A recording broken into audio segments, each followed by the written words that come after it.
ఇగో ఇయాల రేపు మార్కెట్లో ఏదైనా కొననీకి పోయినప్పుడు ఓటి కొంటే ఓటి ఫ్రీ అని మస్తు ఆఫర్లు పెడుతున్నారు.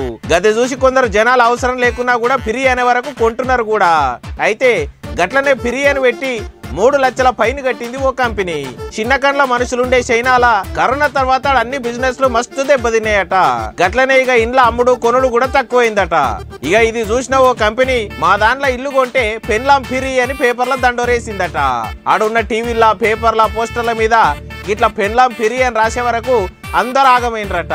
ఇల్లు కొంటే ఏదన్నా గిఫ్ట్ ఇయ్యాలి గాని ఇట్లా పెన్లాం ఇత్తానుడు ఏంది అని మస్తు గరం కూడా అవుతున్నారు. ఇదంతా చూసిన అక్కడి సర్కార్ కంపెనీ మీద కొర్రీలు పెట్టింది. 3 లక్షల జరిమానా కట్టమని నెత్తి మీద పెట్టి పెట్టింది. అయితే కొనాకరకు కంపెనీ వాళ్ళు ఇల్లు కొని భార్యకు బహుమతి లెక్క ఇయ్యమని అన్నాం గాని మీకే తప్పర్థమైంది అంటున్నారట. ఏదేమైనా గిసొంటి ప్రకటనలు చూసి ఒక్కసారి ఆగమైనరు పెళ్లి గాని ప్రసాదులు.